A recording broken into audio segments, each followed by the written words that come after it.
sweet. Just want to just go off the cusp. I didn't write anything down. I just wanted to talk about the three M's, money management, basically mindset, money management, and momentum.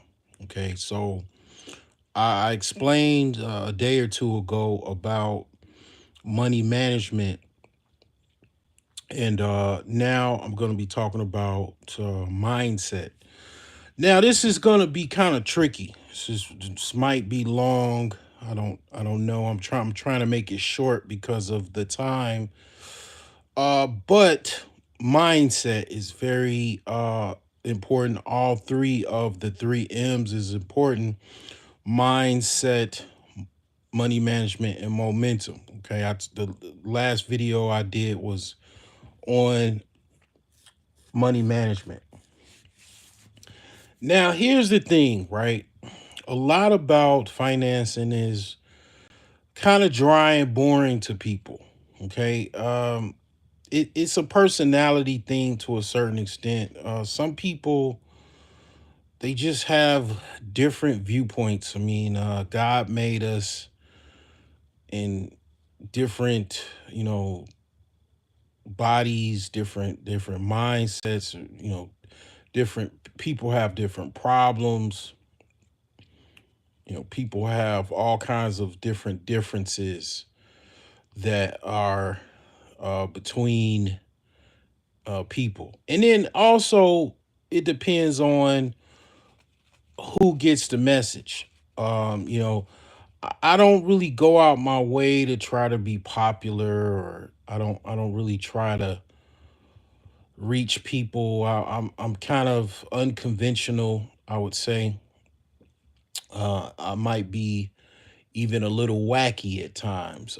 So yeah, and then I get under people's skin a lot because I do say things kind of rash and kind of blunt. So whatever the case may be, the thing is when it comes to finance, it's all about your mind. And that's why I'm kind of going off the cusp. I mean, this is just pretty much dark. It's other than the thumbnail, really ain't went out my way to make this video. But again, the mind is important when it comes to anything, right? When it comes to finance, the mind is important. All of the noise, all of the negativity, it should not matter to you. Okay. If you're one of the people that really take things serious and you watching this video, kudos to you. If you catch this on a playback, if you're lucky enough to catch this now, even better. But one of the things that stops a lot of people in their tracks and is very, very difficult as far as maintaining any type of capital for oneself is the mind, is the mindset. A lot of people don't understand this, but people have a lot of problems and issues, and those issues affect the mind. Okay, those issues affect how you think. A lot of to be honest, I did a post on my Facebook page, and it was like basically about just advice as far as how to overcome being broke. Okay, and a lot of what people might think of as financial problems, right? They're not really financial problems. Like, for example, if your house is unclean and dirty and it's not organized, you got stuff all over the place as far as like you have a complete home, it's fully, functional, and you got stuff all over the place. It's junky, it stinks, it smells, it's dirty. Okay, good luck on having a good mindset with that type of environment.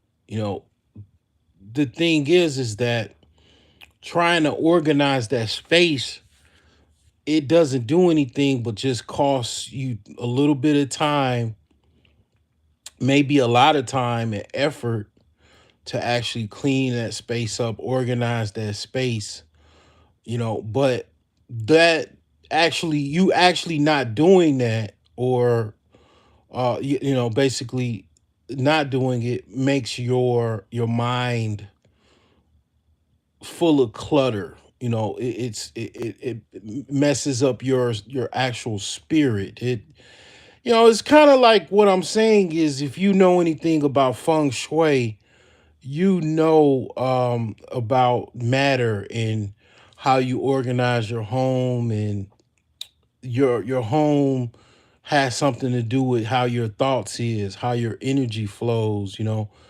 it's like, yeah, that could affect your mind. Okay, that's if you have a place to live, right? And you got, maybe a messy environment, but what if you don't have a place to live, right? What if you're basically living with family, or you pretty much kind of in a situation where you're homeless? Well, if you don't have a secure living environment, right? Good luck on having a good mindset. It's going to be very, very challenging to have a good mindset when you don't really have a secure living environment. But you can work on it still. You can have a mindset. I mean, it's not impossible, because I'll say this: before I had basically a home of my own, and basically got my house, I was living with family. I was kind of going in between family, and I was renting out hotel rooms and stuff like that.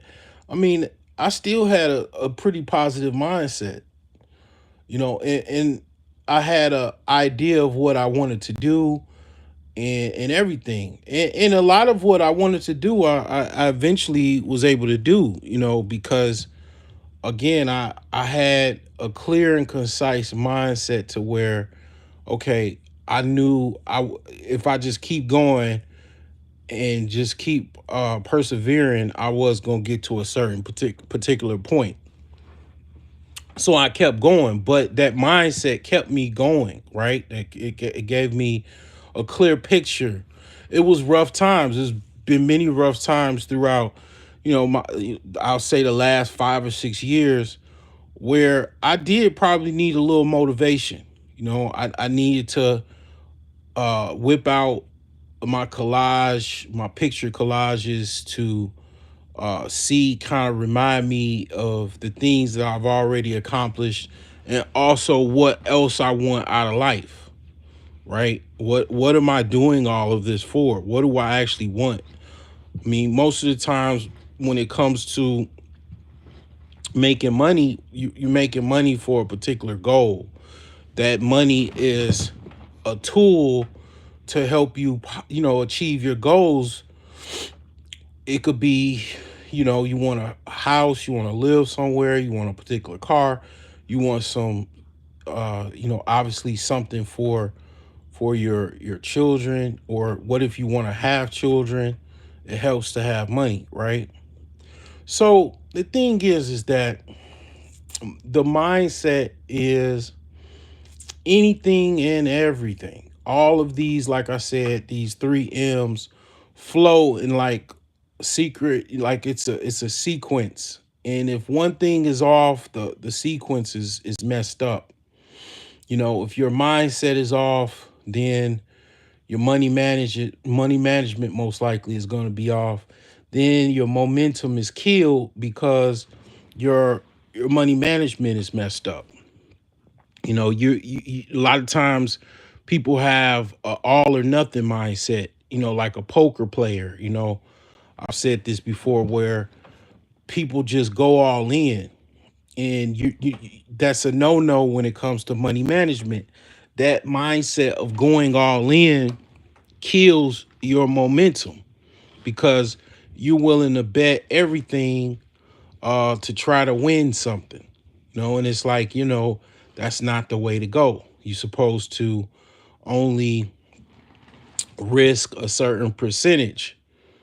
So if you lose or didn't go right, well, okay, you still have 70% left. You haven't lost 100%. So that all comes from a mindset of, okay, I just only need to risk a certain percentage. I can't just put everything in a particular investment, whatever you're doing to make some money.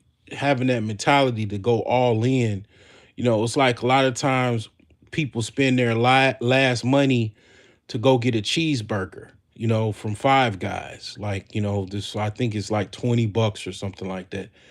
Well, you can go get, if you're into cheeseburgers, you could just go get some ground beef, about a pound of ground beef, get some buns, get some cheese, and pretty much you probably have enough for cheeseburgers for a couple days instead of just one time. And then you'll be hungry again, maybe when you wake up, or in a couple hours or a few hours. Well, you gotta go back to Five Guys and spend another $20. It's like, yeah, it's helpful to not think like that. Not put all your all your money into something that is is not a good idea to put in. If you're low on money, you know you should probably go to the grocery store. Get make one pot meals. Those are some things you probably should do instead of going out to eat every time you're hungry. Those things help you save money, right? Because, see, here's the thing: a lot of people think that those ideas are, doesn't make any impact. It's not a big deal. But a lot of what I'm speaking to, as far as my audience, is like people that are pretty much, what I will say is, they're trying to go from zero to a hero. They don't really have much. They might even be most likely in debt, right? Meaning, when you're in debt, in case you didn't know, you're not even at zero. You're below zero. I mean, that's the idea of being in debt, is you owe more than you actually have. Your net worth is below zero.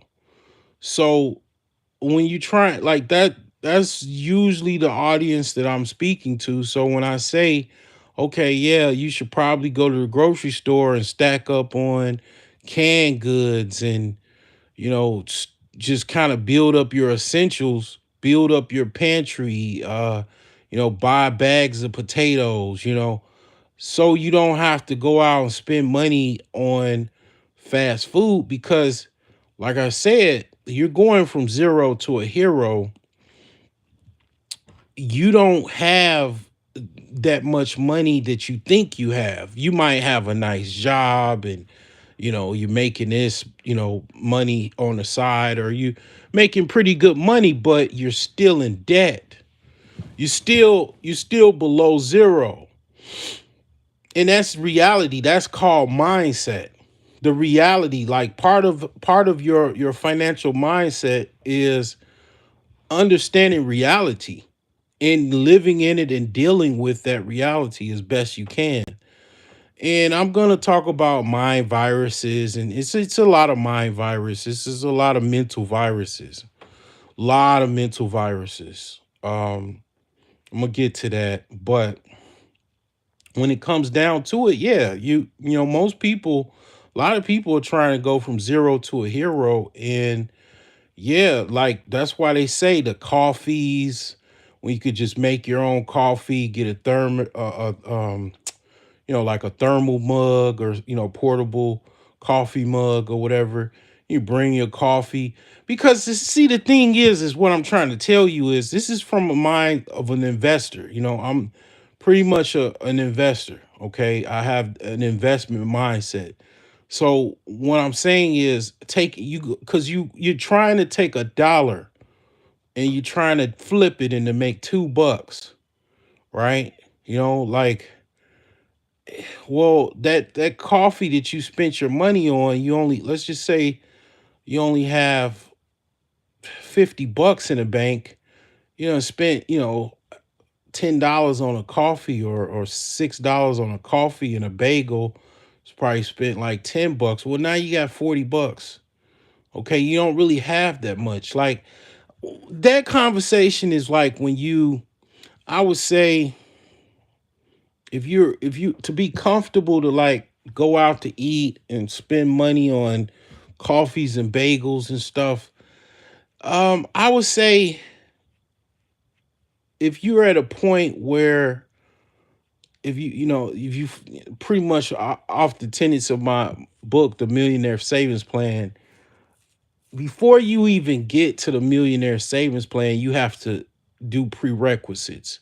What are those prerequisites? Like I say, you got to make sure all your bills are in order, right? Your bills are caught up. You got groceries, because you're going to have to start saving money at that point. That's what the whole book is. The idea of the book is to save and invest. So, I mean, if you don't have the prerequisites down, you're what I would call, you're committing, and a lot of people do this, you committing financial suicide, because you basically don't have even $500 saved for, to even get to, because the first level is, you got to get, save at least $1,000. Well, if you don't even have $500, all your bills are not caught up, right? What are you going out to eat for? And I these is the questions that I ask, not only other people, but including myself. Like, you going out to eat, okay? You don't really have $500 saved, and you're renting and you got a mortgage. I mean, and obviously you're below zero as far as your net worth, as far as you being in debt, basically, right? You putting yourself in a situation where it's definitely bad money management. It's a bad mindset to have those habits, because those are behaviors and habits based off of how your mind works. Your mind thinks it is okay to go out and spend money on food from restaurants when you don't even have $500. You don't even have the prerequisites down to even start saving money. Like if you went out and got my book from, went on Amazon or brokegeniuses.com, got my book, The Millionaire Savings Plan, and then you start reading it and you're like, okay, this is something I want to do. Well, you got to start somewhere before you even get to the point where you save, you get to step one, which is saving $1,000. if you don't have if you don't have even $500, you don't have all your bills caught up. When you don't have all your bills caught up, that means that now you're facing situations where stuff is going to go past due, and it's going to go into collections. So then also, most people have some type of debt, right? So you don't have also enough money to start debt snowball, which is basically get all of your debts and then calculate some type of monthly payment towards those debts so you can get out of debt. You don't even have the prerequisites down to even really start saving money. you got to get those things caught up. You got some checklists to check off, meaning, okay, we got to beef up the pantry, we got to beef up the groceries, get your essentials. Okay, we got to get caught up on all these bills. Whatever you got to do that. You might have to, sell some things. Whatever you got to do, right? Because that's what you have to do. I done already done it. So you have to do it if you wanna be financially successful. That's a choice. That's a choice that you make in your mind by your day-to-day actions. Do you want to be financially successful? Like I said, I'm gonna get to all of the mind viruses because there's a lot of mind viruses. A lot of reasons why people don't do certain things is they got a lot of mind viruses. Now, the thing is that, yeah, okay, you got to get these checklist items down, get your food caught up, because you got to look at it like, I don't have all my slides, but you got to look at it like you're in the trenches. you know you're in the trenches and you're fighting a war. You're fighting a war of capitalism. You're trying to make some capital, right? Well, you're not doing really well with war, right? Because if you're at war, you have provisions. You don't even have provisions. You're going out trying to go get Burger King in the middle of a war in the trenches, and you don't even have money like that. You you know what I'm saying? It's like when you really think about what you actually, the reality of your situation, your day-to-day behaviors. And I'm not, if you don't do this, it doesn't apply to you. I'm not, I'm just talking about generally, what the behaviors of what people do. So some people do worse than that. Because going to the mind viruses, a lot of people are self-defeated. They don't think that they can get anything out of life. They look at it like, you got all of these rich people and wealthy people, and it's no way that they can possibly ever get to that point. And then they listen to other people that say it's, basically it's impossible. And it's so I'm gonna get to that. But yeah, you got people that actually think that way. And then when you think that, your body follows you and you go out every day and every day you self defeated. You wake up self defeated, go to sleep self defeated. And it's like, yeah, I mean, those are definitely mind viruses, and I'm gonna definitely break that down. But, before you even get to that point, for those that, want to actually self-improve and be financially successful, yeah, you got to get these prerequisites down.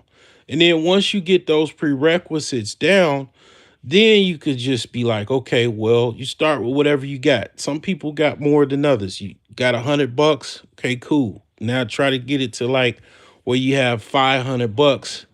Then you get to 1,000. Then now you're on step one. Okay, congratulations. You get yourself a reward. Take that and you hold that $1,000, and then you try to, I don't know, do something that you're able to do, whatever you are able to do to get it to where you can flip that and make $2,000. Some people might be able to just save some money from their job. I mean, you could just save another $1,000 and then, go to step two.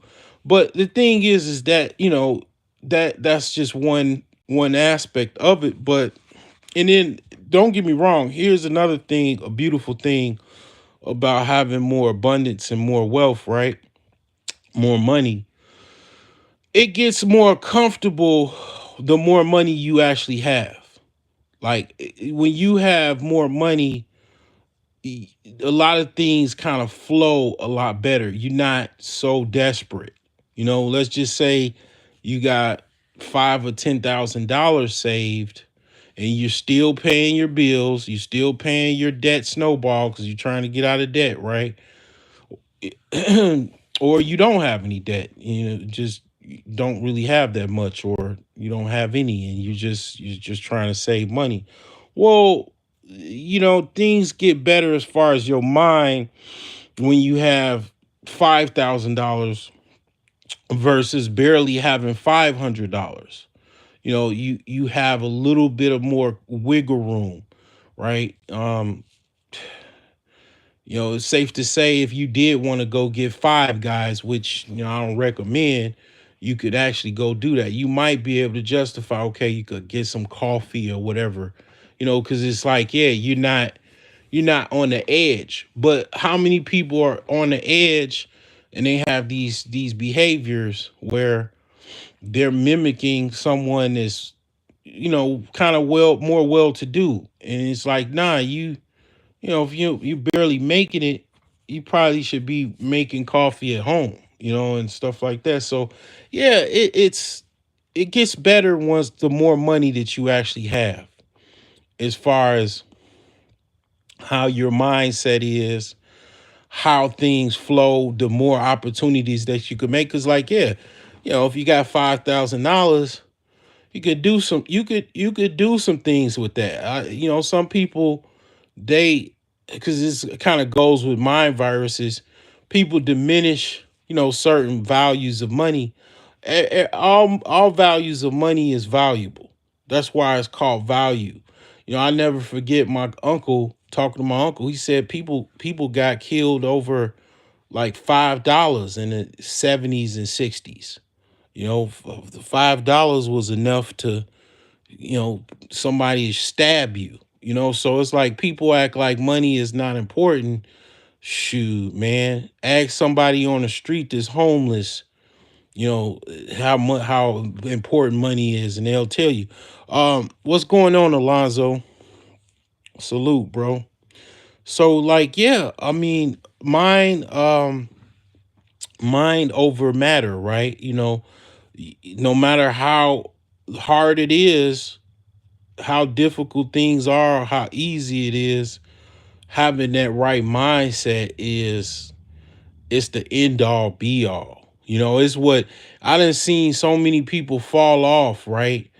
I've seen people have problems because it's very difficult to continue to have a positive, focused mindset, a financial mindset, day in and day out. No matter if you're tired, no matter if you're depressed, no matter if like might even be struggling, still having that mindset, it gets challenging, you know. But part of the mindset is, what helps is having a plan, having some type of plan and kind of being on autopilot with that plan. Now, part of that plan kind of goes with money management. Okay, so I make this amount every month. Okay, and then I'm automatically saving it to my savings account.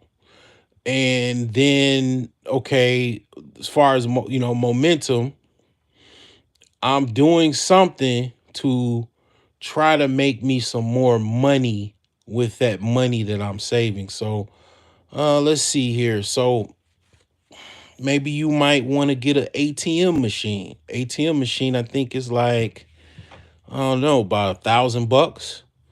Okay, you got $5,000.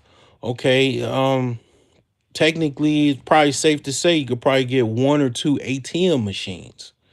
Okay, you got enough money to actually get at least one or two ATM machines.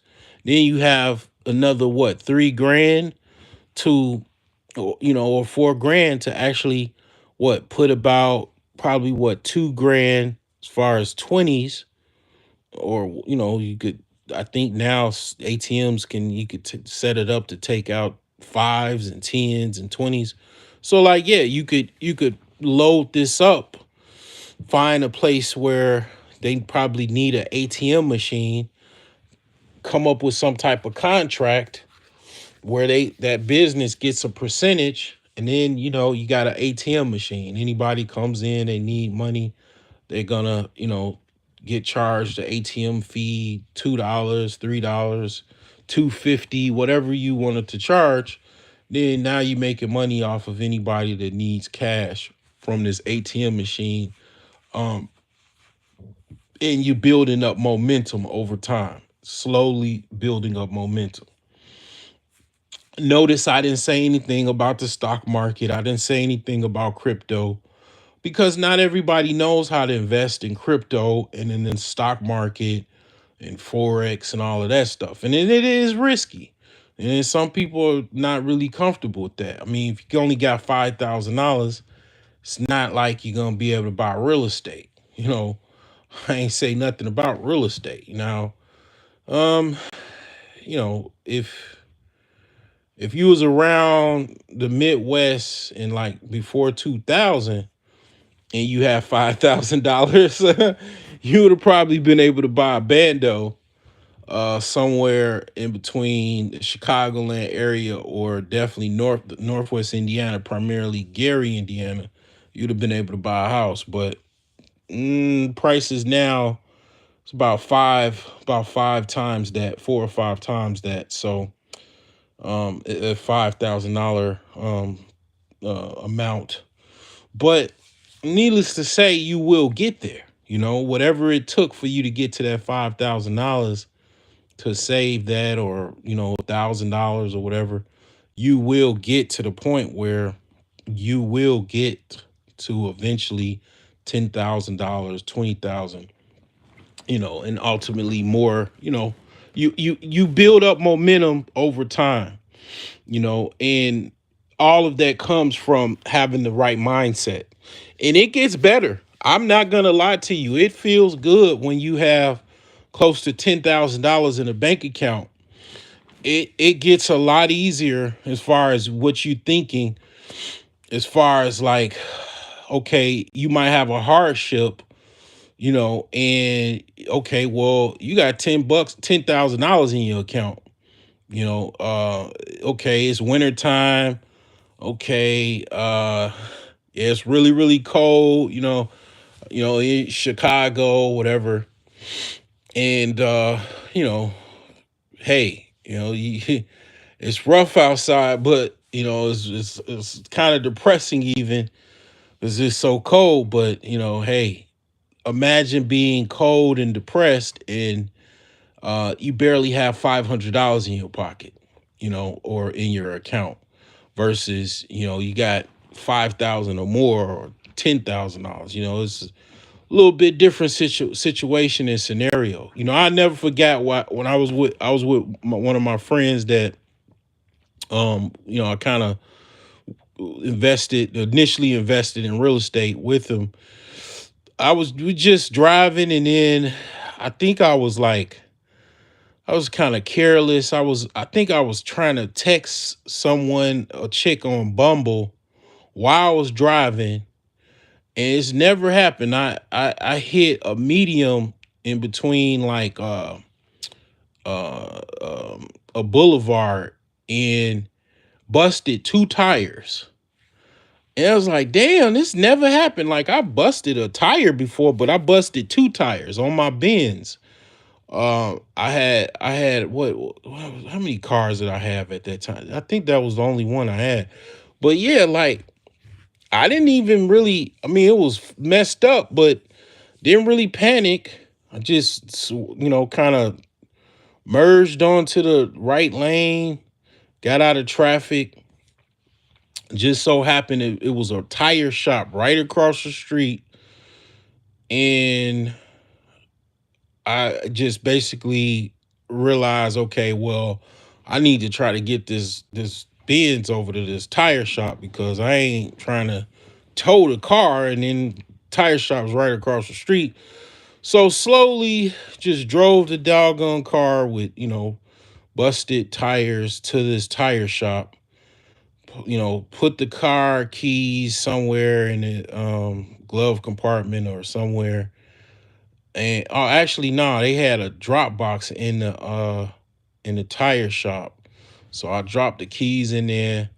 We got a Uber, and just carried on my day. And next day, woke up, called um the tire shop, and it was like, oh, we gonna get you, some a new set of tires or whatever. And I was like, okay, yeah, that's fine. Then they told me the price, and it was like I never spent this much money on tires in my entire life. Like it was like $1,000. Even at that time, like I think that I probably should have done something different. I probably should have just got some used tires. You know what I'm saying? But I had the money. I just, it was like $1,000 for a brand new set of tires. Um, with like I think there was like wasn't even oxygen in them. It was like some nitrogen. Like I ain't never had no nitrogen air in tires or whatever. Like it was just like kind of like okay, all right. But it was like yeah, that was no big deal. Okay, because I had cash flow. I was working at the time.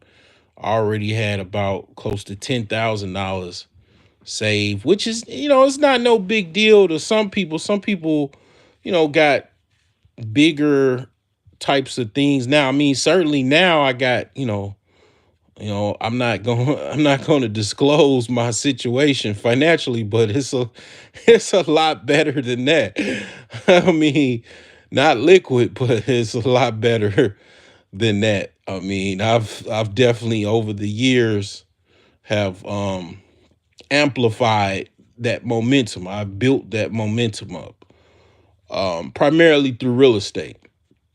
But yeah, definitely yeah, even I got a couple cars.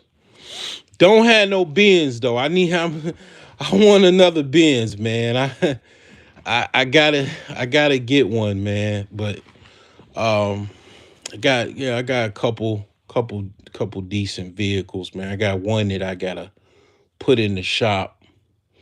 Yeah, I got a tractor with a mower. Um, I got a e-bike.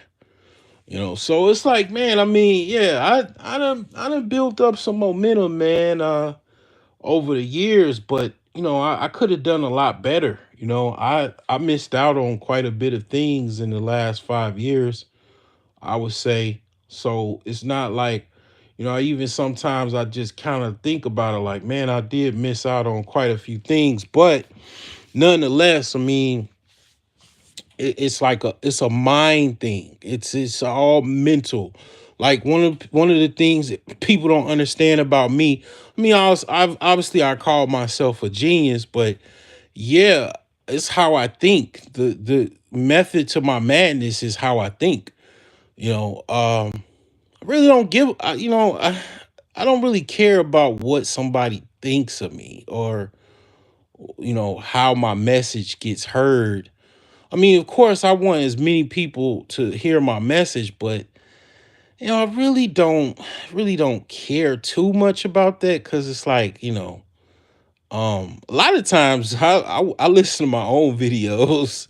I mean, it's like kind of like helpful to me, like because I get strayed off path just like anybody else, and then I just listen to one of my videos. It's like, oh, okay, it's just correct my path, get myself back on my bearings, you know what I'm saying? So it's helpful to even me sometimes because life happens. But the thing is that why my mind, the to get inside my cerebellum, and kind of understand how I think is basically one is I understand the in abundance of the world to a certain extent. I can't fathom it because it's unfathomable. The world is extremely abundant. Okay, it's not just United States; it's the world. Like it is extremely abundant. Oh, I mean, exceedingly abundant. I mean, that's the first thing. It's, I mean, unbelievably abundant. See, all of the powers that be, and also human competition. You got 8 billion people in this world. Okay. It's 8 billion people. Okay. And it's a lot of people they want to they push all kinds of things onto you, and then people push all kinds of things onto you, all of these viruses. And I guess one of their motives is to bring you down to size, bring you to heal, right? To uh diminish yourself, to self check you, to put you in a position where you you won't compete, to give you some type of psychological barrier for you to compete. And honestly, um you got to kind of control what you watch and what you hear, and also who you talk to, because people will put these mind viruses on you. You tell people about your goals and dreams, they'll say, you can't do that. You're give you all of these, scenarios of how it's going to be impossible and blah blah blah.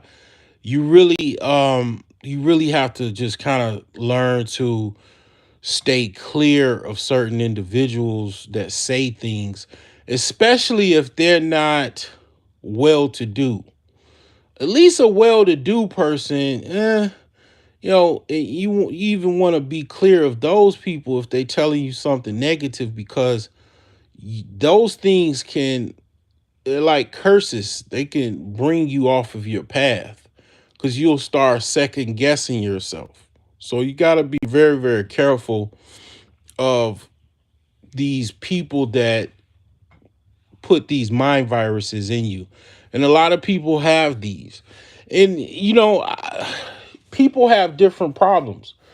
You walk around, you in the neighborhood, or you notice people around where you live. You see people, grown people, that kind of like disabled. And you could tell this person has probably went through a lot of stuff when their childhood, and they're dealing with all kind of mental issues. They're kind of, their head is stuck on a particular elevator floor that doesn't go all the way to the top, type of thing. And I never forget this movie called The Lawnmower Man. And it's like, yeah, you got people that are like that. Like, I see people that, are like that, where for whatever, something that they happen, they probably are delayed, because some people can be emotionally and mentally delayed through to due to childhood trauma. And even just, you could have a mother that emotionally and physically abuses her children, and that alone would put that child in a position where they can be developmentally delayed by proxy of emotional and physical abuse, almost like tortured into being uh mentally disabled. I see that. I see that, basically, people that have gone through that, or are going through that. And it's like, yeah, it's all in the mind. A lot of it is in the mind. And you could say it's even spiritual as well, and um it's a special place in hell for people that do that to their children. I mean, I have to admit that, to a certain extent, some of the things I probably had to deal with, dealing with, primarily my mother, just kind of putting all of these mind viruses in my head, kind of being, kind of negative, but the thing is that, you have to overcome, everything that you have to deal with in life. If you don't learn anything about your parents, you learn their limitations, and you learn how to overcome those limitations. A lot of times what people do, I think for whatever reason, they go and do the same things that their parents do, or they just follow the same path, and it's like, okay, you see what your parents did and they hit their head. Why are you trying to do the same things your parents did?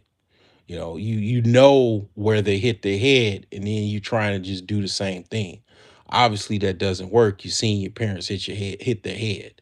You seen your parents smoke crack, now you smoking crack. Okay, that doesn't make, it's it's like, you see people do that as well, but those are all mindset problems. It's behavioral mindset problems. People doing things based off of how they interacted with others. A lot of times people mimic their parents. I never forget a story of kittens that were born to their mother was basically got hit by a car, and the the basically mother cat or whatever could not walk, and the kittens were physically okay.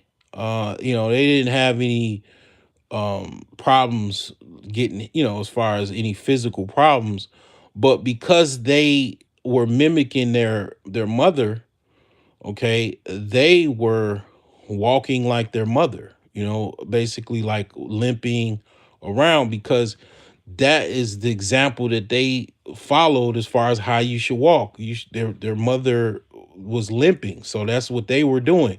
So a lot of times, yeah, I mean, it's really deep. you know, when you go into the mind and psychology, and that's really a lot why things are the way they are. And then you got propaganda, what you watch on TV. I'm gonna tell you, I'm gonna be honest with you, 100%, especially from an African American perspective, an perspective. When you watch the media, right, news, there's never hardly anything positive that they have to report on Africa. That is alarming. That is something that no one hardly talks about. And that's why I do not watch the news. I stopped watching the news like that years ago, decades ago. That's part of the whole quote unquote red pill. Like, you're getting propagandized when you watch the news. Okay? You literally you're taking in programming. When I was in the Navy, when I was in boot camp, one of my division commanders, he called the TV an idiot box. That's pretty much, I pretty much agree with that to a certain extent. But the thing is this, again, from an African American perspective, and it's no wonder why, quote unquote, African Americans are the whole, even before Tariq Nasheed popped on the scene, whether you believe he's an agent or not, they never hardly have anything positive visually to show you on news about the continent of Africa. And that is by design. Okay. And also, there's very few news reports positively talking about African Americans in even America by design. Okay. So once I really recognized that and I noticed that pattern, I definitely, okay, I still read articles, I still get the news, but I do not take news, modern programming, television programming news serious, right? And honestly speaking, as of now, social media is rocking the news, modern news sector to pieces. They're criticizing people on YouTube now that barely make any money on YouTube. You got these big networks that make billions and billions of dollars. They're criticizing social media because they're losing views, they're losing influence, and basically to social media. to people with YouTube channels and Twitter pages and Facebook pages and all kinds of different platforms because nobody's watching that bullshit. No, people have long woken up, and they waking up by the day because they don't watch that bullshit. A lot of people that watch that is older individuals. I don't know. Various people watch it. I don't know as far as who watches it. To be honest, I really don't care. I don't watch that shit like that. Like I might watch certain clips and stuff like that, but man, I don't watch that crap, man. That stuff will program you to hell, okay? Because it's not positivity. It's programmed to really drive you crazy and to have you thinking that the world is just this modular mechanical world, and it's not telling you everything is going on, and it's only giving you, and especially if you're African American, it is giving you a negative perception of yourself and other people that look like you.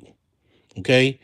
And it is also making other people. You gotta think of what non-black people, that's why they think negatively of you. Because they've been, even by the same news propaganda, they've been programmed to think everything is negative about black people because they seeing it on the news, on the TV programming, right? So a lot of this shit is mind warfare, right? It's deep. It's very, very deep. Okay. Uh very, very deep, man. And I mean, it's like, that's why I'm talking about this. I was gonna wait to the next day. I was gonna try to do it, but I was like, you know what, this is fresh on my mind. I gotta kind of talk about this right while it's fresh on my brain to just get it off, because the mindset is everything, and it is the first step. Okay. If you don't think that you can overcome this system, if you can make any money in this system or whatever system you're in, that's the first day and last day you will truly not make any money, because you're already defeated off step one. And a lot of people, that's why they do not want to intake anything when it comes to finances, anything that comes to business or economics, because they're already defeated on step one, what I call the three M's: the financial success, the money mindset, money management, momentum. Because these are tools that you can use no matter if you came from a poor family, a rich family, or whatever, to basically go from zero to a hero. And another thing, as far as mindset, is, basically when it comes to women, a lot of people are like very discouraged. A lot of men are very discouraged about women because they might not think they have enough money or anything like that. Like they don't have their money not popping like that or whatever. That's also a mindset. That's a mind virus. That's a mind virus. Um Honestly, from what I know about various men, okay, that I know from people that I know personally, that I grew up with, that I went to high school with, best friends, shit, you can even say Stedman. If you're bad enough, or if you're a raw enough dude, a woman will fucking sponsor your ass. I mean, like literally, like she would just invest in you. You know what I'm saying? And you know, the rest is history if you're a good investment. But that's to say, you don't really have to have a lot of money. A woman with money will invest in you. Like I mean, I'm not talking about some theory shit. Like I'm not talking theories. I just, I don't be bragging and all of that, boasting and everything like that. But Yeah, my ex girlfriend before I got married, she was an investment banker. She shit. I mean, honestly, I mean shit. I man, I mean that was she was like I didn't have to want for shit for the most part. Like I mean that was probably the first woman I've ever came across where I didn't have to really like I was just like taken care of for the most part. Like I mean I felt like I didn't really want like no money or anything like that. I mean, she helped me out a lot, but I wasn't trying to like I wasn't no person where I was trying to like come up off of no woman or I wasn't trying, it was like things happen. Okay, I needed some brakes fixed on my car. She, sent me some money, and I was, what I'm saying, pretty much situation where it was like she was helping me out, and I mean it was like, she knew I didn't really have that much. I was struggling entrepreneur, I mean, I say all that to say, yeah, the women that are like, into the whole I don't want this and all yeah, they're not gonna support you. Yeah, but it's gonna be women that, you know, they're not looking at that. If that really discouraged you. Like your value as a man is valuable in itself. Depending on what you do, if you're tall, like I'm 6'3". It's not that many men that's over 6 foot. Your natural God given abilities and actual essence is valuable.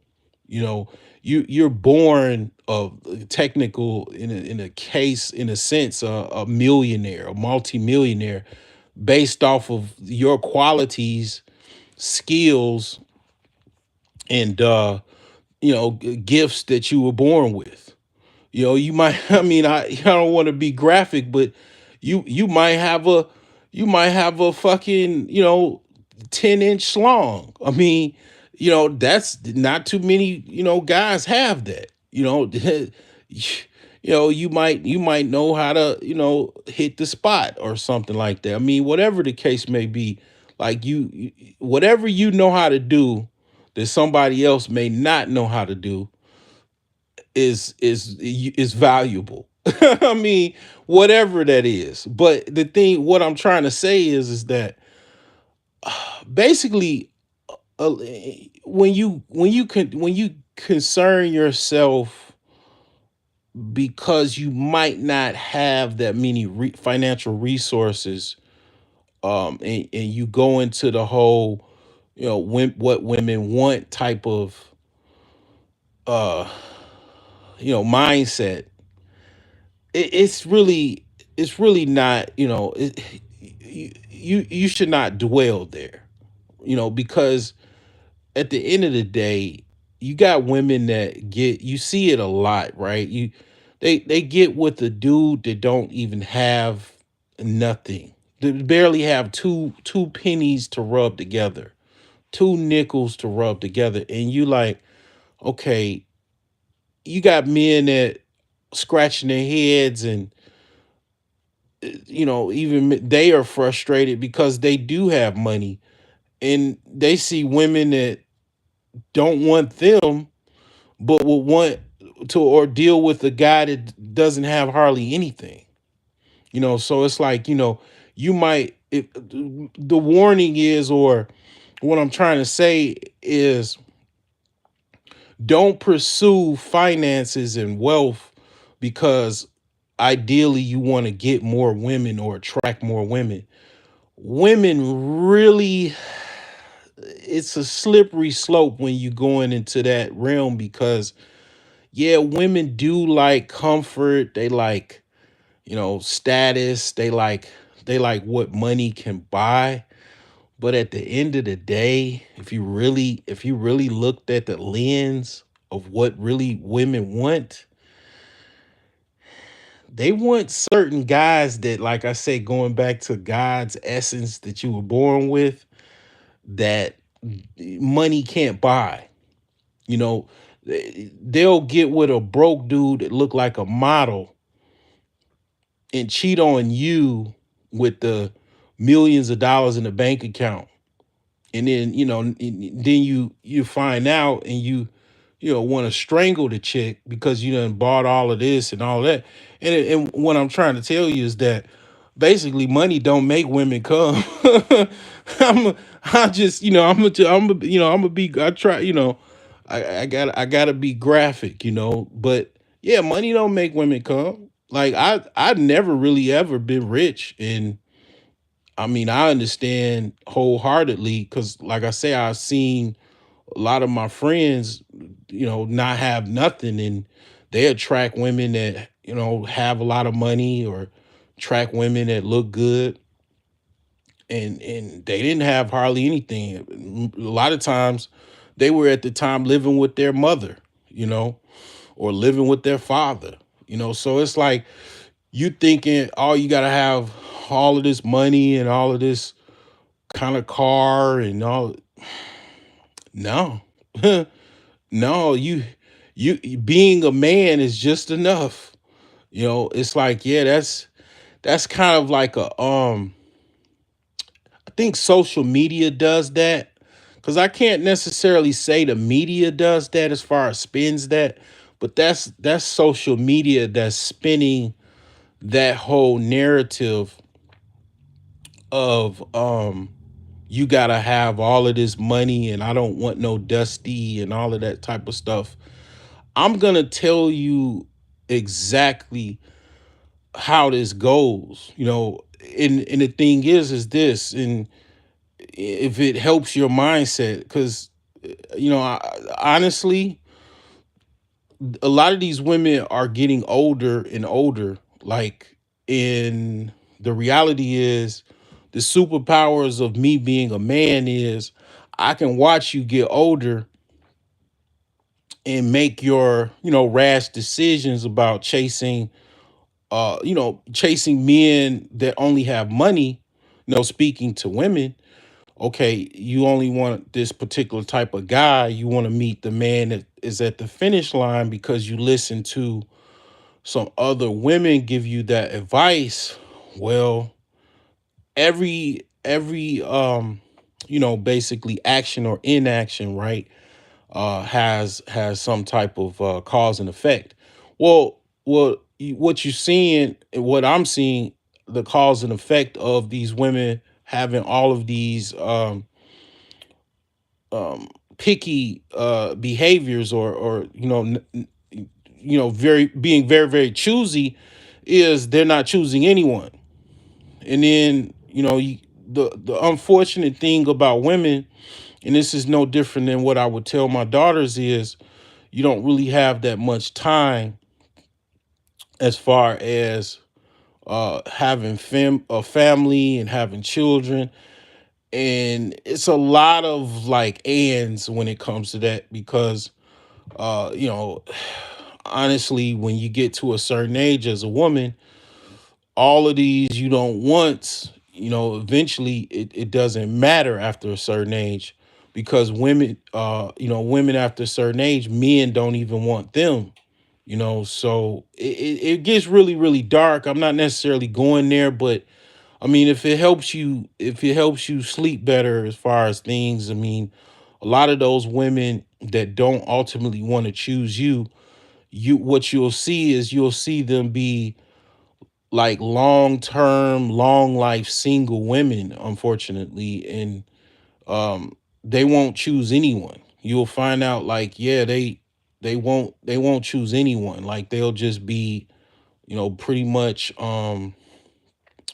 perpetually long-term single, and it's like, yeah, I mean, and you see that because you like, okay, well, you might not have that much right now, and you like, well, I really wanted that woman, but she didn't want me because she got turned off because I didn't have any enough money or whatever. But another woman will pretty much kind of give you grace and give you support with whatever you don't have. She'll help you bridge that gap. And you see it a lot. A man, he doesn't have means, and he got a woman that probably not even a particular ethnicity that he has, that basically invest in him, and then now he's this big star, or he's this successful entrepreneur, and he's helping her, and he's richer than she was when he met her, and now she's getting the return of her investment. So yeah, I mean, it's what I'm basically saying is, and I did a video having a superior mindset. I do have a superior mindset. I know how things go. I know, okay, if you don't choose, well, days turns into months, weeks, and then years and decades, and it's like, okay, well, then you run out of time. The more you age, the less desirable that you are, right? So, you know, it is a thing, where it's like it's kind of like, when your job lets you go, and okay, they let you go on some stupid stuff, and it's really not really a good reason that they let you go.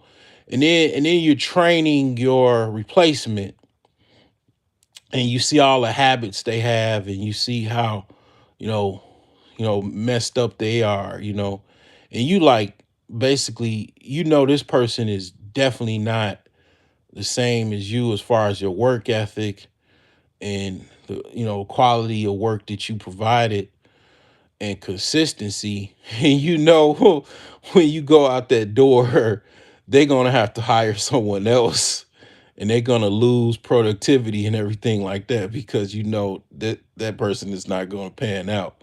But you still gotta train them. And it's like, yeah, I mean, okay, hey, you didn't pick me, and it's like, okay, I didn't have enough boxes to check. But it's like, you know revenge is best served cold over a platter. You're gonna eventually, just like you don't have that much money, you're gonna eventually get someone, as far as a relationship, to fill that void. And then you know that person may or may not see you, in your significant other, in your new family that you have. But they might see that, and then they realize that they probably made a bad decision. But that's just how that goes. I mean, with the whole relationship thing. And I know it's a big thing. You may be on your journey towards financial success, and you don't have a significant other, but you still have to achieve that level of financial success. And it's not that difficult, okay? It's not that difficult, man. You just you just have to travel, man. You might have to, if you saved enough money, and you have some micro successes, right? You got to a point where pay some debts off. But after a year or two, you saved enough momentum to where, I don't know, you got maybe 15 grand. You got it, spread out. You got some things in the works. You got some things outside of your job going on. You got some micro businesses that you working on, or something like that, some micro investments. You got some ATM. Not only do you have some ATM machines, you got one or two vending machines, some type of, you got some candy machines or something like that also. and you got a whole bunch of coins. You collecting coins. You got coins from these vending machines, and then you also um you got money coming in your account from these ATM machines. And then you're thinking about, okay, you might want to buy an investment property or something like that. You're trying to save some money because you want to get, maybe, depending on where you are, like some of you people are in expensive markets. So when I have to say figures, me being in the Midwest, it is nothing for me to be like, all right, I mean, $50,000 is no, like it's a house like a couple doors down. It's a brick house. It's messed up, but it's like $25,000. It needs a lot of work though. It needs foundation work, needs a roof, um, needs tuck pointing, but it's $25,000.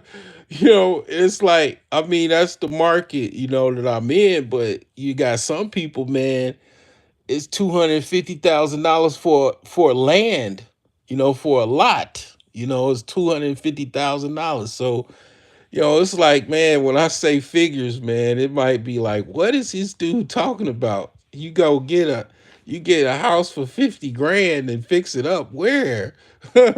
You got somebody live in Virginia. They're like, man, the hell you talking about? Man, you can't even, man, they ain't even got condos for 50,000 dollars, So it's like, yeah, man, it varies, but that situation is difficult depending on where you are. Like obviously, if New York, LA, it's like financial, um the steps you got to take financially is like on steroids. It's like an advanced type of thing that you have to do. Like you like it's like a game, right? So like you say, it's the cost of living game. Well, in the Midwest, it's like on, let's just say, I won't say it's easy. I would say down south is probably easy mode. If you go like down in Mississippi and down south, it's like you got you could buy a house. I don't know, like I gotta look at the prices, but man, I've heard people talk to me about Mississippi real estate where you could get a brand new house for like 20 grand, $25,000, like move in ready. But this was before the pandemic, so like like probably I'm talking 2018, 2017. So I don't know what it's like now, but it's like, that's way better than what it is in the Midwest. But I would say like the Midwest is probably moderate, and New York, LA, Miami, um shoot, different markets, East Coast markets, it's like probably more, I would say, advanced or hard. you know um you could even say extremely hard. So it's like, yeah, you gotta make way more money. You gotta build up way more momentum. And it's just a whole different type of thing. Like I say again, like if I lived in New York, I'd have to rent, and I don't even know if I'd rent. I'd have to get on the what do they call it, um the turnpike, and go to Jersey, and rent. Like I probably wouldn't even be able to live in New York.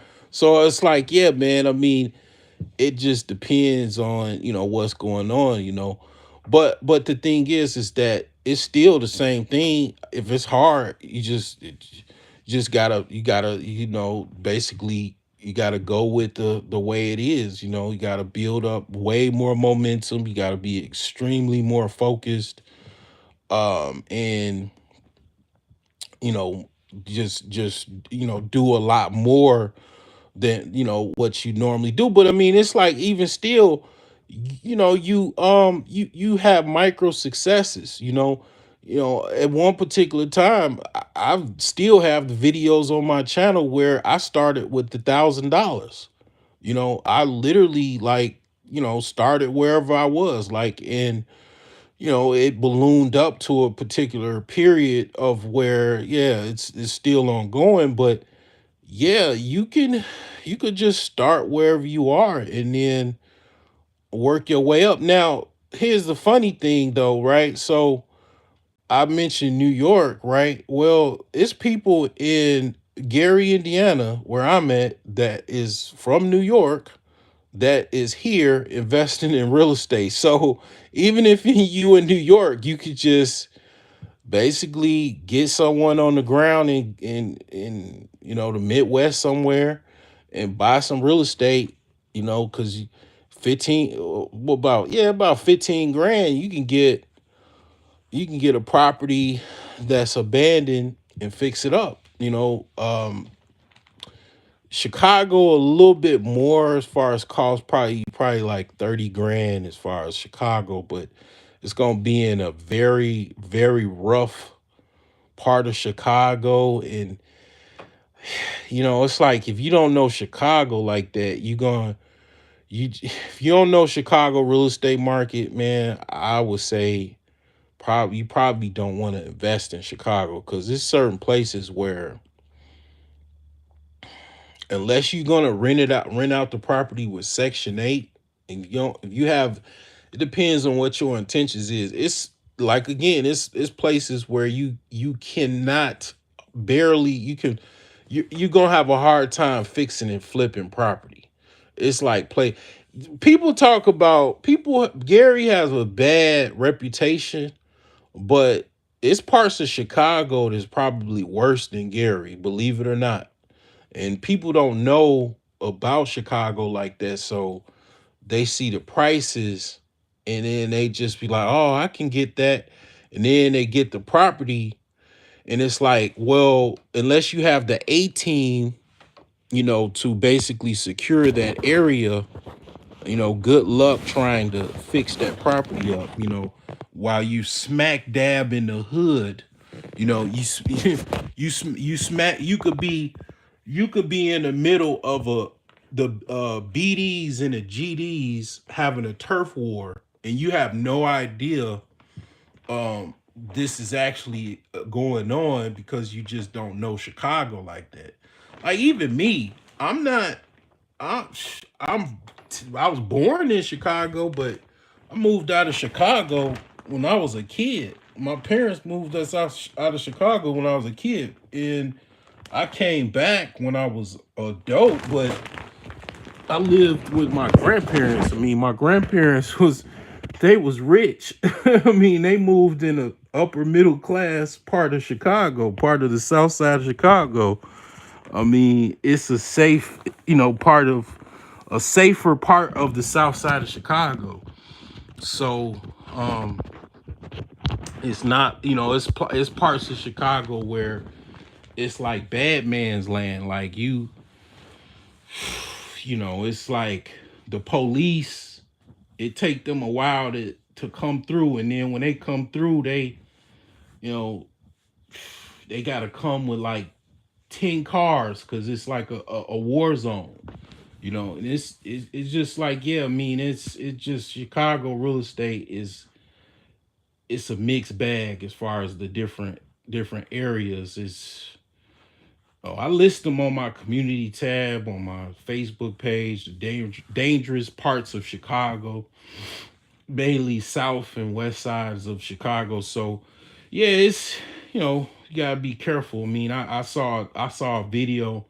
I don't know, he probably done it already with Diamond Dave. He said Chicago, something about the Chicago real estate market, because a lot of people that were investors in the earn your leisure kind of space, they were, to investors in Chicago.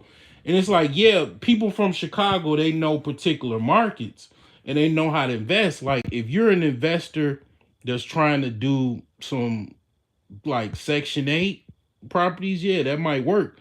Because the thing about Section 8 is, people that have Section 8 vouchers, They might have grew up in that particular area where you have their property and they're comfortable living in that area. You trying to fix up a house and flip it, and that means you're trying to get someone to live in that area and buy. People, that's kind of a hard sell to a certain extent in certain neighborhoods because it's just a lot going on. Even Gary is certain places. It's like, yeah, it's rough. It's not all the same. Like, you got different areas. Like, fortunately for me, I'm on the area that is like on the cusp of Maryville, so it's like close to suburb that is kind of close to kind of like close to the money. I'll just say, you know, you go to a Gary tour Chicago, kind of rough, you know, kind of rough. It's kind of like more of a jungle. Um, but you got different parts, of different areas, man, and then you got Miller Beach by the lakefront. Those are like pretty much kind of more upper class, upper middle class type of areas. You even got $1 million mansions off of Miller Beach, and Miller Beach is part of Gary. So you just gotta kind of know the lay of the land. A lot of people just don't know. So when they think of certain things, they see Gary, they like, oh, they just think of poverty and stuff. And it's like, that's what I thought too. But then when my friend he gave me like a tour, and I was like, oh no, this is just like, it's like kind of like Chicago. It's kind of like the South Side, but it's in Indiana. It's like it's parts where it's like it's mixed. But yeah, man. I mean, real estate is definitely something that'll help you build momentum. It's not easy, but once you get to enough point where you got the money, yeah, you can buy real estate. Another thing is you can try to start a business, try to scale a business, start off, maybe go to some venues, go to some shows or something. They like my friend, he used to do these like he used to do vending where they would have a like a festival or something, or arts fest or jazz fest, and you could rent out a booth and then sell your merchandise to people at the festival, right? You do that, build up some clientele. Also, go sell at a local farmers market or flea market, and maybe ultimately scale to a brick and mortars business. Of course, you got a website, and do that. Or if you got more money than that, start a restaurant. If you know how to cook, some recipes. Your grandma got some good recipes. She know how to make catfish and grits. Start a restaurant. I mean, man, one of the things I know is that people like to eat. People people actually overeat.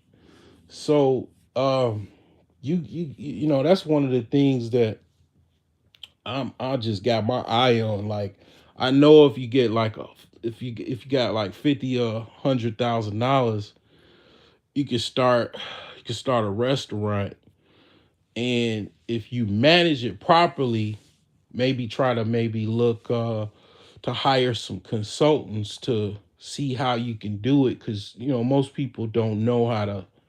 I'm not gonna assume, even to myself, because that would be delusional, that I know how to operate and run a restaurant. I do not. Right? I worked at restaurants, but I'm not gonna say I know how to manage a restaurant. So you gotta learn how to do that. I know the business side of it, but actually running a restaurant is a totally different business model than just having a store where you're selling goods or offering services. So you got to know how to do it. But once you figure out how to do it and come up with some type of system, you know, man, you know, kind of you got more momentum. You got you now you getting there. Now scratching at possible future multimillionaire, millionaire type of status. Um, now you got money, you build up, you got money to possibly start a car dealership. Okay, car dealership, maybe possibly have a garage bay to have hire a mechanic to repair the cars, and then also sell the cars. Now you're talking about the same thing. Not Imagine having a restaurant and a car dealership. And you thinking, okay, how can I manage both of them? Well, you got momentum, you got money, you got money to pay people to be managers. That's where you learn how to be a businessman. You pay managers. And also assisted managers. Why do you think McDonald's have managers, district managers, regional managers, assistant managers? They manage. That's how they manage restaurants, right? So you have the same type of system when you have a business, because a lot of times what people don't have the money to pay managers, right? They end up having to be the manager, right?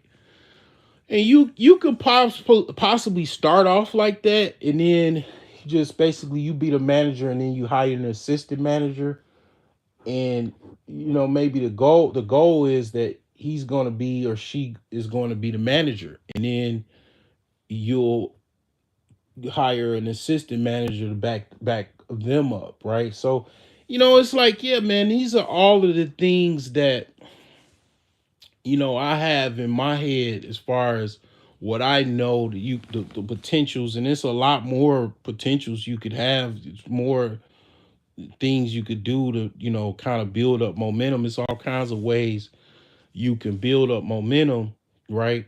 Because I mean, I do invest in the stock market, and I'm comfortable with investing. And Also, cryptos are, you know, obviously you see the result of what happened in the last few months. It just went through, pretty much through the moon, right? So, but the thing is obviously you would have had to have money to be able to invest in that, right? The more money you've had to invest, the more money you would have made, So, that's the thing. The more money you actually have, the more momentum you actually have, the kind of easier it gets in a sense. And I rarely like to say easier, but it does, like, because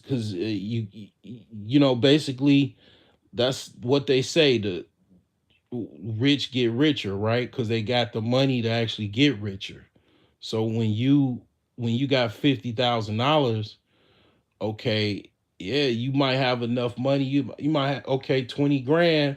Or let's just say, okay, you had $50,000 a couple months ago. Well, you can put 20 or 30 grand into Shiba or Dogecoin, and then boom, you done made, now you got $150,000, just off of just using your momentum, the money that you have to put in, and then you get out as soon as it start going down, right?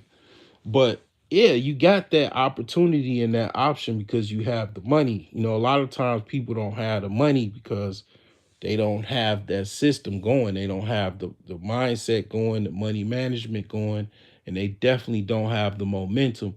But in closing, I'll say that the mindset, like I say, everything starts out with the mindset. And that is very, very difficult, right? Because a lot of times we're self-defeated. Let me bring out Let me talk about all of the mind viruses people have. Okay, even from a perspective of being African American, right? Being, descended of slaves, being oppressed, right? Jim Crow, segregation, um, all of the different stuff that black people still have to deal with, on a day-to-day basis, and have our grandparents and stuff dealt with. It's a lot to deal with. It's just like an extra heavy load to deal with, right? And having to deal with, people of all walks of life, including those that look like you, that spread all of these viruses. Okay, well, let's talk about them. Money ain't everything. um yeah, say that to a person that's living on a park bench, or right now it's cold in Chicago, right? People, homeless people, what they do is they sleep on a train and they sleep all night. Imagine you're so busted, you're broke, so broke, you're not even broke, you're poor, that you don't, you in order to deal with the cold weather of Chicago, you gotta sleep on a train and go all the way down the train. It's almost like the movie Train Piercer. Um, I think it was called Train Piercer or something, Snow Piercer. It was basically like this, like, just kind of, it was a movie based off of, a lot of it was kind of based off of Class, but it was a sci-fi movie, and everybody was basically on this train, and they were like the last survivors of the world, and they were on this train, and you got the poor people all the way in the back, then you got the wealthy elite all the way in the front, and then you got like the people that kept the poor people from the rich people and all that. They was like the buffer class, and they were on this train. It's like, imagine you on the train sleeping, all, basically, uh going, just the train just going, because CTA pretty much runs 24 hours. The Chicago Transit Association runs 24 hours for the most part, so you could ride this train all day and go. You just going to the end of the stop, back to the last end of the stop, and it's like that's what you got to do to survive. So it's like, yeah, I mean, you think about it, it's like, oh, when people say that, what they're saying is they're giving you their mind virus. They're giving you their financial mind virus when they say money is not everything. Okay, it also, if it's not everything, why is people getting killed every day over money? Why is people going to jail every day over money? Right? What's going on, seeking my creator? Why did that dude kill that dude with the silencer? Because his mama couldn't get his her insurance claim approved or whatever. Why does she need an insurance claim? Why don't she just go? She can go.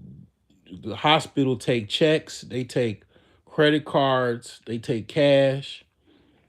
Okay, why did he need to get an insurance approved? Why did the insurance not approve it? It's because they trying to save money, obviously, right? So I mean, I don't, whether it's fair or not. I mean, I've talked plenty of times about fairness and equal, basically wealth distribution issues in this country and all of that stuff.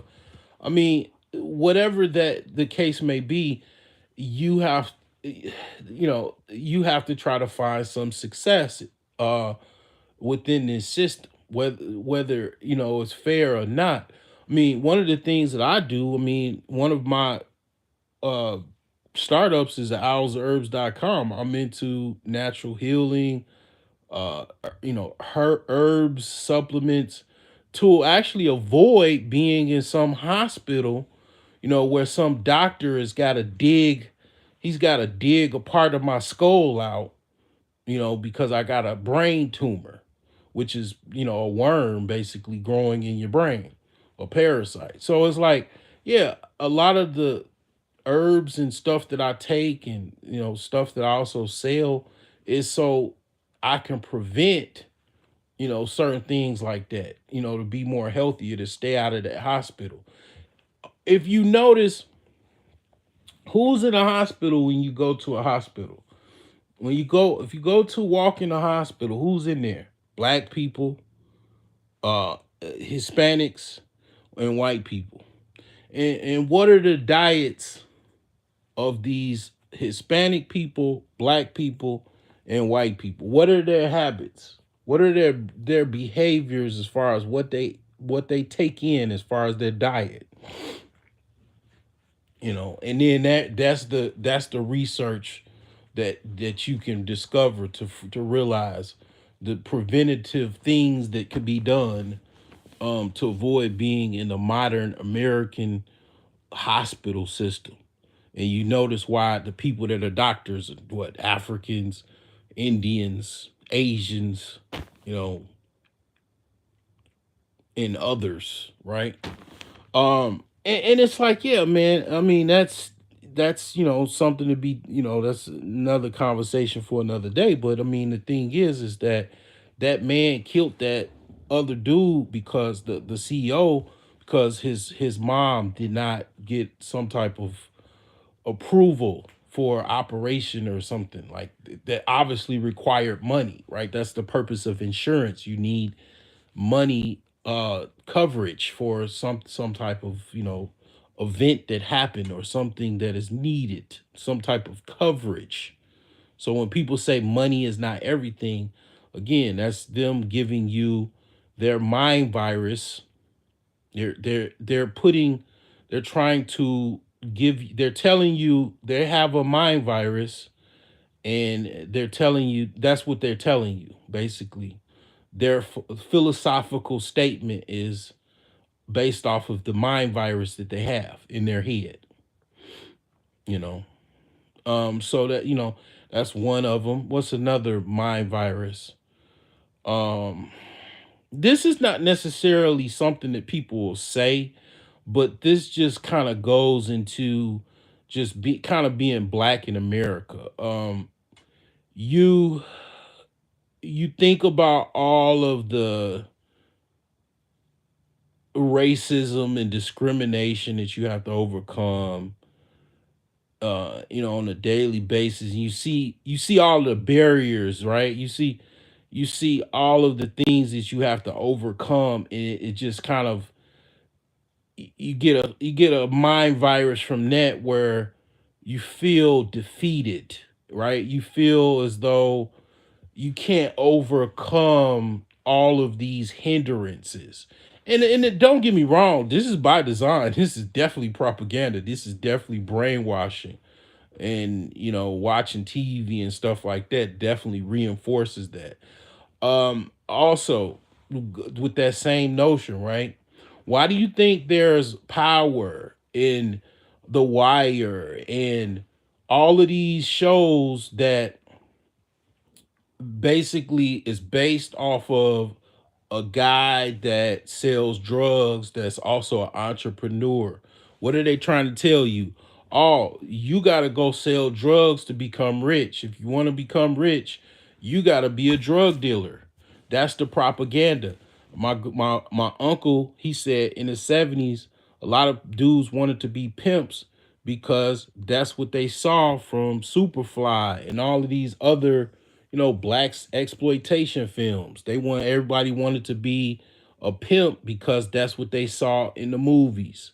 Well, that's by design. They want you, that's what the music that you listen to was like, it's also propaganda, pushing you towards a particular mind, giving you mind viruses, right? So you can exhibit a particular type of behavior, and also uh have certain mentalities and behaviors from that to do certain things, right? Basically to end up in prison. It's like programming you to go to prison. So, the thing is that, yeah, you watching these movies and these, TV shows, and you thinking to yourself like, damn, why this is just, it just conceptual thinking. Why is there not any movies and TV shows that's just basically a regular dude that has a job, or he's an entrepreneur and he's not corrupt or a drug dealer? Why there's no shows like that, but then you see all it's plenty of white shows where a dude is not selling drugs, he just got a business or some type of firm, something like that. And it's like, yeah, it's propaganda that's pushing mind viruses in your head to where now, okay, what is the repercussions of that? Okay, I have to go out and sell drugs. Cause it shit, damn near everything I'm watching is based off of some dude that had to go sell drugs to be extremely rich. And then that goes to why do the women want to go, date dudes to sell drugs? Because they're being brainwashed to do so. They're being programmed and brainwashed to do this. So it is deep. It's very, very deep. This is that's why I said this was gonna be short. No way this could be short. It's too in depth. You talking about psychological warfare. A lot of the reasons why people have all of these financial mind viruses because they're not aware of the psychological warfare that is put on them on a daily basis, the propaganda that's being pushed toward them to make them self-defeated, self-destructive.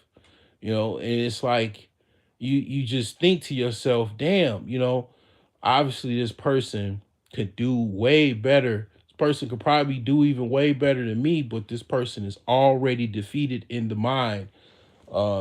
He's he's giving up already before he even starts his day.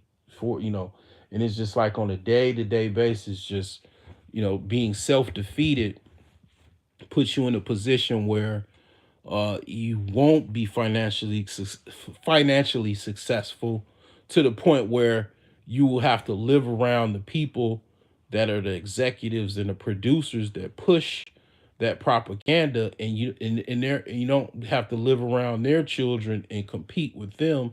So I mean, there you go. You might have a success where, yeah, you just got a job and you live in on the fringes of a town, but you, it's like, yeah, that's it. Because you're pretty much you got a headlock on you to of a mind virus to where you don't think that you can actually compete as an entrepreneur, or even be an entrepreneur, or be an investor, or build momentum, because you've already self-defeated. Now, some of the things I think is like, that's why I started off with just how you're thinking, how you thought. Like, everybody has different thought processes. Everybody is different. Like, I kind of want to say, to a certain level, it goes towards like like certain zodiacs. Like, it's certain zodiacs I noticed they have a problem. Certain zodiacs have a problem with certain things like making money and spending money and stuff like that. Like, I'll say some of the things that I notice. Aquarius women have a problem with money. Aries men have a problem with money. Um, who else do I notice have a problem with money as far as zodiacs? Leo men have a hard time with money also. And I think it's just like, yeah, man, sometimes people don't believe in zodiacs and stuff like that, and astrology and stuff like that. But yeah, it is some things that I notice, like and it just like it kind of like it just some people just I don't know, man. It's like I guess if you kind of catch it, maybe you know, and that's the reason why I'm saying something about it, because it's like it is some things that I notice about certain particular like signs. It just kind of, I think because they're like really social, and just the way they just wired. Like my dad was an Aries, and he just wasn't. The concept of saving money would just. I don't know if that really like. I don't think he was that good at it. Like he was. I don't know, man. It just. I got another cousin. He's an Aries. He's terrible with money. He makes money, but he spends it all. He goes out, kicks it with his friends, social, and that's how Aries are, and it's just like, yeah, they be blowing money, like, and it's like, I could talk to someone like that till I'm blue in the face, but they still gonna be who they're gonna be. So it's like, I want to say, to a certain extent, some people have like a self-fulfilling prophecy just based off of kind of who they are as a person, and just kind of the physical makeup or whatever, how they are, like with me, I'm a Virgo. I'm a natural when it comes to investing in money, because it's just how it is. Like, it's not, I mean, I'm not saying all of Virgo men are like that. I mean, it's just that's just kind of how that is. Like, I mean, you got Warren Buffett, you got Nas. I mean, you got who else is, you know even Kobe Bryant was investing in stuff before he died. He's a Virgo. Like, it's just kind of how we are, man. It's just analytical. We definitely like money. I mean, you know, it's just, some of this shit is like, it's kind of goes into the cosmos. I want to say, it's the whole money thing. Um, but the thing is that, you know, at the end of the day, for the common person, I guess, I mean, those mind viruses do throw you off. And when you listening to people, and you telling them your hopes and dreams, and they're discouraging you with negative, basically, statements. They're giving you mind viruses. They're uploading. You're allowing other people to upload these mind viruses, in your head. And you got to think to yourself, this is what I think, and this is what I said when I first started my first video with the 3 M's. This is a very wealthy country, right? Very wealthy country. And it's a lot of wealthy people. It's a lot of it's this country is so wealthy. It's so many companies that you don't even know they exist. You could drive somewhere, and you could see a factory, right? And the name of the factory, you like, what name is this? Like, you don't know anything about this company. Like, I don't know. Okay, because of my profession, working in IT, I don't know how many companies I work for or did work for, and I'm like, who the hell is this company? Like, I've never even heard from their energy company or energy exploration company, and you're like, what the hell? And then you look them up, and they got offices all across the world, and it's like, yeah, I mean, it's a lot of companies like that are embedded in capital and wealth, and you don't know anything. You don't know how big this shit is. Like, it's extremely embedded, and is multinational and international. Like, all of those people trading companies on the stock market, all of these companies on the stock market. You don't know all these companies. And then how many private companies there are. You don't know. You don't got, I mean, they do have data from private companies. You got to pay for it. You don't know nothing about these private companies. You have no idea how many private companies they got, shell companies. I mean, all kinds of stuff going on, man. And you know the money is there, right? You know it's well a lot of rich people, a lot of wealthy people, and you like, damn, you know this exists, but you trying to make a beeline to that wealth or get that money, you like, okay, you scratching your head, you trying to figure it out.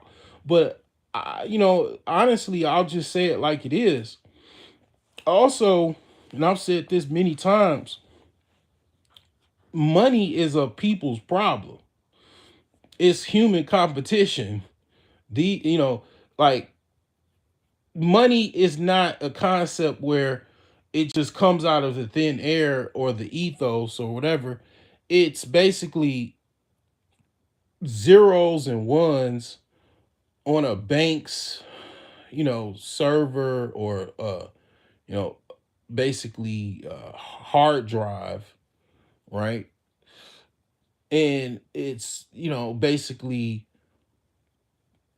in all of these different accounts, and you know, banks, investment firms, brokerage houses, and then you got physical cash. But who has the physical cash? People, whether it be under their mattress, in a house, or in a safe or whatever.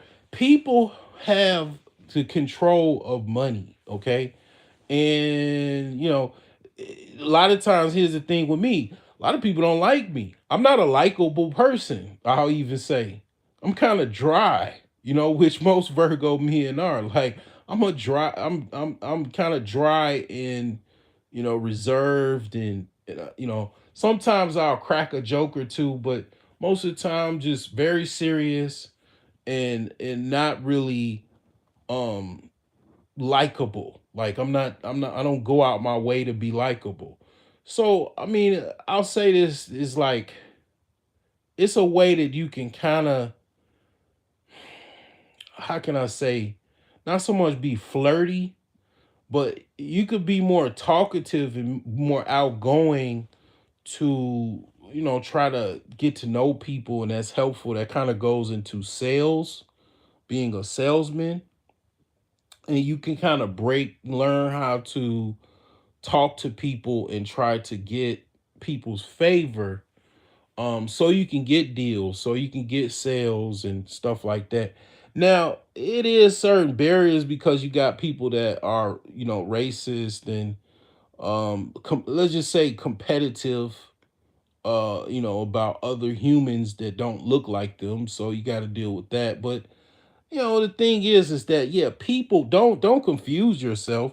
People control money. Now, abundance is with God. Like, God has all of the wealth, all of the resources in abundance. But as far as capital, as far as money, yeah, people have money, right?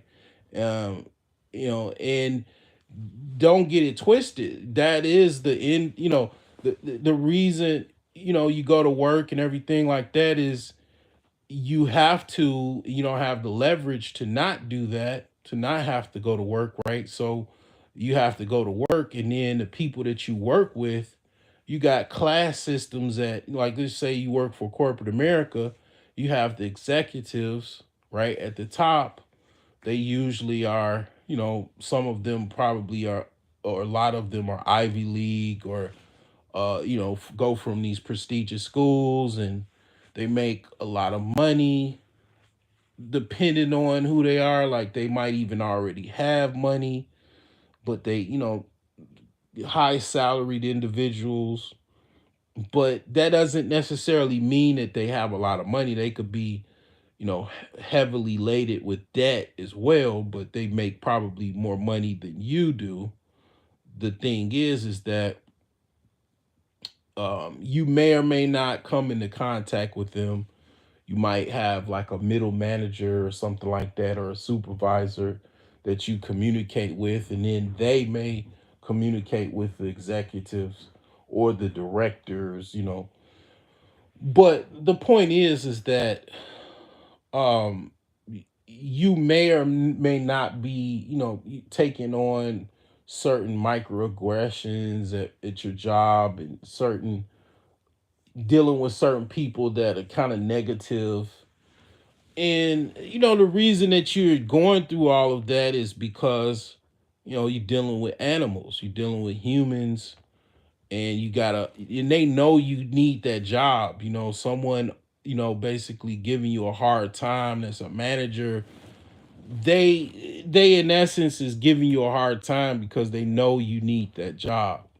They know you don't have any leverage to not have to work at that job.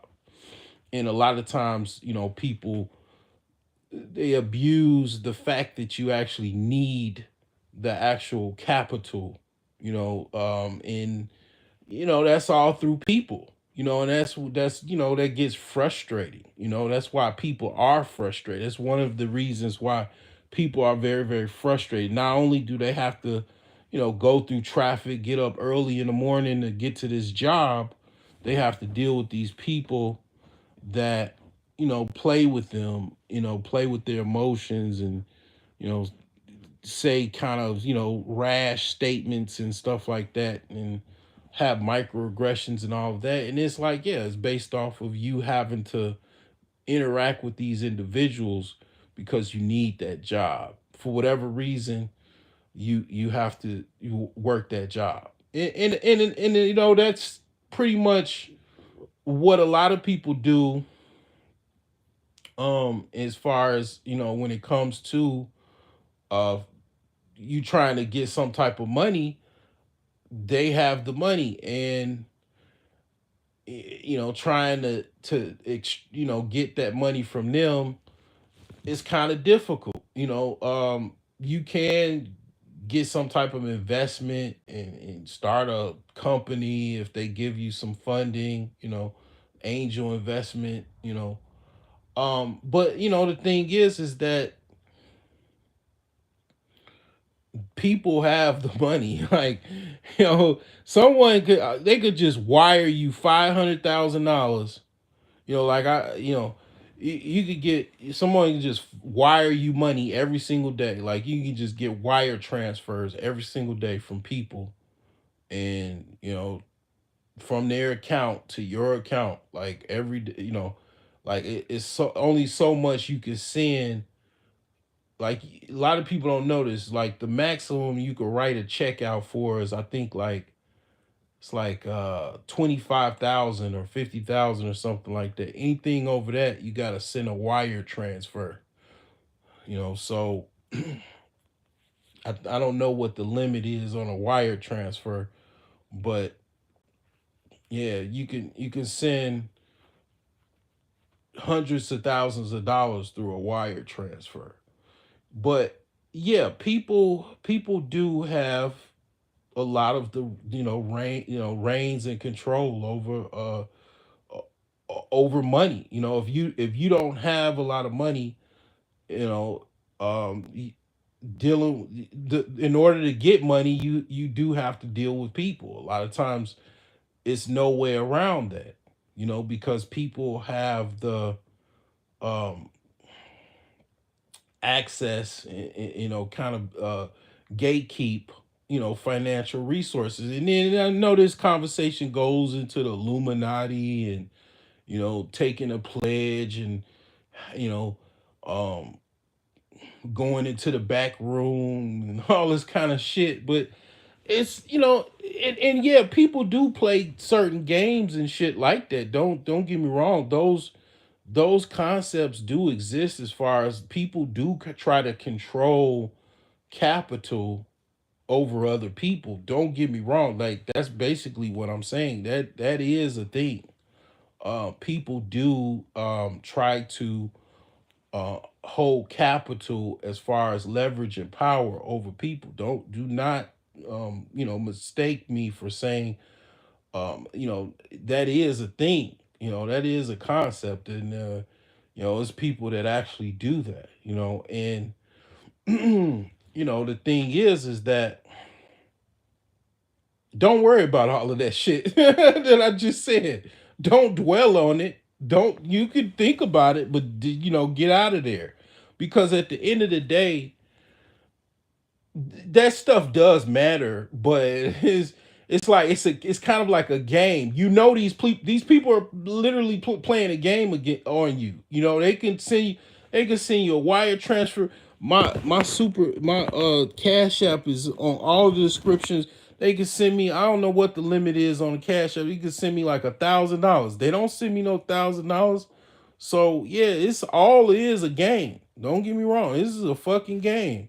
Now, I'm not saying it's a game in the sense where you should not take it serious, like it's you playing Sega Genesis. No, it's a game in the sense of how people play this, because yeah, it's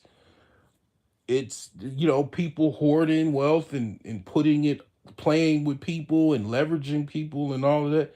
But if don't as far as when me saying it's a game, I'm very serious in the sense of what I'm saying, in the sense that yeah, these people do play with this like it's a game, but don't take it unserious. Like it's a game, because it is very, very serious. Yet it's a thing with leverage, and them leveraging their money and resources over others. But you can build up, like I said, from zero to one to 1,000, 100,000, tens of thousands of dollars. You could build up over time from zero. Like, and then the more money you make, the more you can look at them in the eye and say, fuck them. You could, because the more money you make, the leverage is not really that important. Like, that leverage is, you know, because here's the deal. Once you get to a certain point where basically $500,000 or more, you could be in certain rooms, you could be in certain areas, you could live in certain areas, you can afford to live in certain areas, and basically that leverage is null and void. At the end of the day, you're gonna be around people that now you're around them, then they're gonna look at you like you stink, right? You know, I don't know what it is about certain people. I don't know. I'll just say certain people. Like, I come around and then they act like they're sniffing. Like, I don't know what that means. Maybe somebody could tell me in the comment section what that means, when you come around some people and then they're sniffing. Like, but yeah, you're gonna be around these people, and they're going, because you're new money at this point. You make, you got $500,000, $1 million or more, because you built up momentum. Yeah, if you want to, if you want, a big old house and stuff like that, you're gonna live around these people, and you're gonna be new money, and they're gonna act like you stink, because you got new money now. You beat the game to a certain extent. You've, at a particular level, where now you're around these people that were, whatever. They might have inherited some money and got to the same, point, or same area or whatever, or they, played the game as far as went to Ivy League and leveraged themselves and corporate America, whatever the case may be. You're at that same point, and you might have not even graduated. You've not even went to, not only did you not go to Ivy League, you didn't even graduate college. So yeah, when they're gonna ask you certain questions, and yeah, you didn't go through a lot of the red tape that they went through. So depending on the situation, depending on who you are, I mean, if I'm just speaking speculative as far as my situation, but if you have something, kind of similar. But yeah, I mean, it's kind of just like that, man. It's even when you ultimately become successful, you become a Johnny come lately. You know, don't think that you've arrived and these people are going to accept you, and because if you they might pretend like they're going to accept you, and then now you're in a situation where you're around fake people, that don't mean you any good, and that's not a good situation to be in. So the same way you kind of kept to yourself and you dealt with your own people as far as your family and stuff like that, you probably should that's the same way you should play that out. But um yeah, I mean, it is a game, but like I say, you should not take it unserious just because it is a game. But yeah, there's a lot of mind viruses that are out there, and certain things that you think is so difficult and everything like that. And yeah, because you might be around, because like one of the things that around a lot of people that are in lower socioeconomic environments, a lot of people have a lot of viruses. They have a lot of financial viruses where they don't understand that they have these financial mind viruses, one, and then two, they don't know how to play the game. you know um they don't know. They thinking because maybe you kind of a square or something like that, because I'm speaking from a thing of someone that maybe kind of ratchet, maybe like more 85 octane type of 87 octane type. um they thinking, oh, if you reading books, and sometimes black people have and it's not just them, but like some people have this mindset where after high school you just stop reading books. You barely might even finish graduating high school, and you just stop reading books, and then you just live your life and work, and then you just you use a wrench, and you'll work in a factory for the rest of your life. I mean that's a basic concept, and a lot of people are basic, and they not they just don't know how to get out of that. They kind of get stuck in a particular type of format, and that's all they know. So when they see somebody, they might not even see you. Like, they just know you got more than them, and they like, oh, what do you do? And it's like, nah, you just play the game better. You know what's going on more, you more aware, and you play the game a lot better because you know a lot more. And they just partying, sitting in front of their house, just being regular people, not even regular, because no, that's very ghetto. Like, basically to sit in front of your house and barbecue and shit like that. Like, that's just all. It's some people, that's what they know, man. You see this a lot in Gary, Indiana, man. That's all they know. And it's like, yeah, I mean, it doesn't even matter like what you do, as long as you have the right mindset to where it's like, okay, every dollar you trying to make is going towards, okay, all right, I gotta pay my bills. Then if I do have a situation where I could save some money to build up some momentum, I do that, because a lot of, depending on the situation you're in, you might not have a lot of money to be able to save to build up momentum. Like, definitely, if you're coming from a situation where you got an income drop, you might have, you're gonna have bumps in the road over time, and that's where it becomes difficult to have a good mindset. You might lost your job. Um, you might have basically lost out on some type of financial opportunity, and now your income drops. So just you kind of have to recover and regroup, and maybe just kind of pay your bills, make sure your bills are current as best as you possibly can.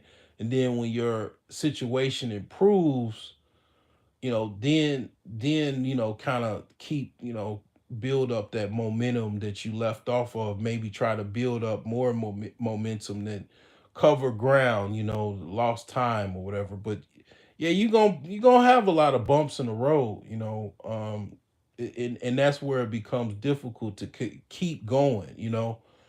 A lot of times people, they lose their mind, right, over time, right?